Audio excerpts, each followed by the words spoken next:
Bonjour à tous, aujourd'hui on va s'attaquer au type des données. Alors on va commencer assez rapidement. On va créer un nouveau fichier qu'on va appeler exercice 2.java toujours. Hop là. Et donc là pareil, on va créer une nouvelle classe comme on a fait dans le tutoriel précédent. Public classe exercice 2. Hop.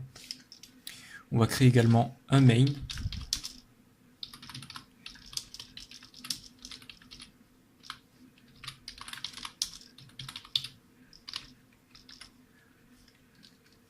Donc il va falloir vous habituer à créer la classe et le main.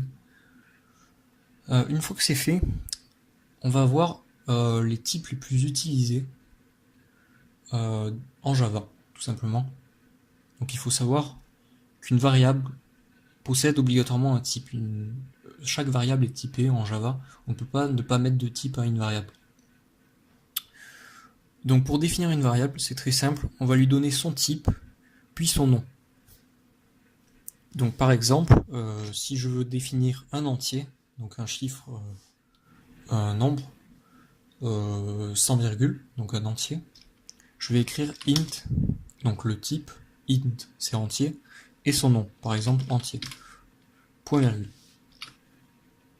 Et donc là, j'aurai ma variable qui s'appelle entier, qui est de type entier. Maintenant, si je veux créer un nombre à virgule, on va utiliser le type double. Donc qui sera un nombre à virgule.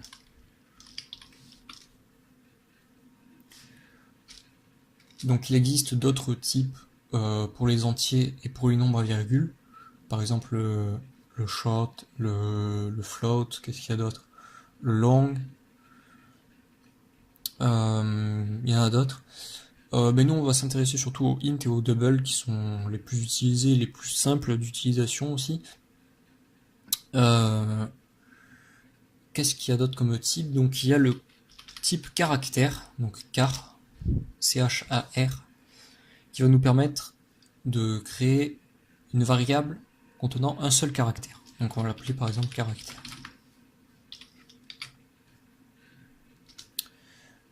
Après, si on veut créer une chaîne de caractères, on va utiliser le type string. Par exemple, chaîne de caractères.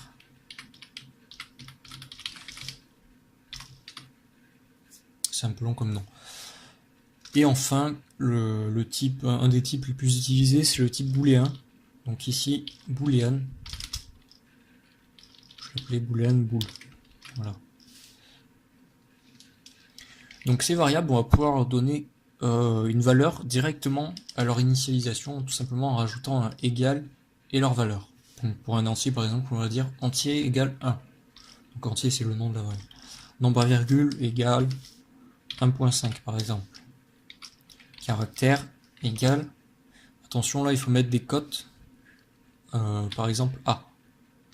Chaîne de caractères égale, donc une chaîne de caractères, contrairement à un caractère, on va le mettre entre guillemets. Il faut surtout pas faire d'erreur sur ça, bon, ça vient au fur et à mesure qu'on utilise, on y pense sans forcément y penser.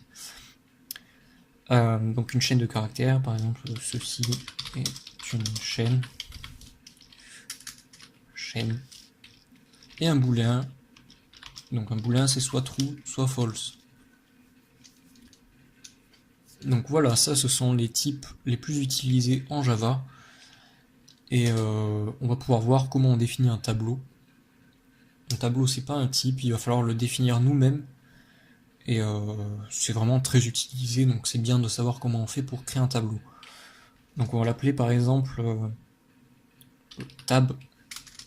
Donc on va lui donner, c'est pareil qu'une variable, on va lui donner son type, donc int, et tab entier. Crochet ouvrant, crochet fermant. Donc là on aura un tableau d'entier. Si je ferme, hop, voilà, un tableau d'entier. Il n'aura pas de taille définie par contre. Du coup on peut lui définir une taille par défaut si on veut, par exemple 5.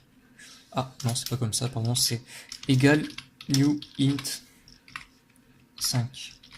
Je crois. Oui. Donc là, on définit un tableau de type int. et on recrée un objet int de taille 5, donc un tableau de taille 5. Donc on verra plus tard comment ça fonctionne exactement. Et si je veux mettre des valeurs dans mon tableau, par exemple, je peux dire tab entier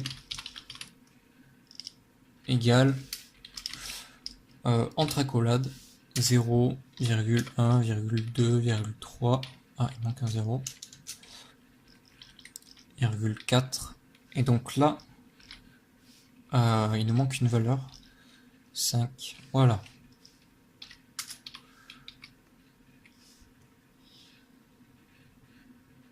Ah oui, non, je suis bête.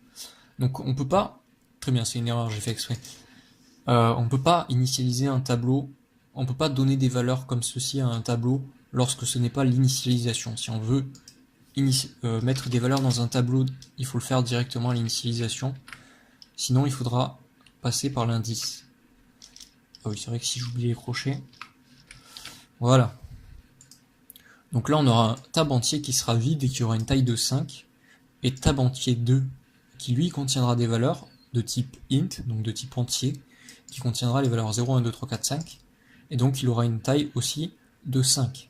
Parce que les tableaux commencent à 0.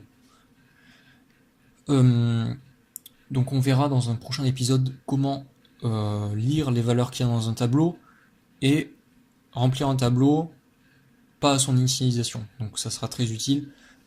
C'est très utile de remplir un tableau à tout moment, quoi.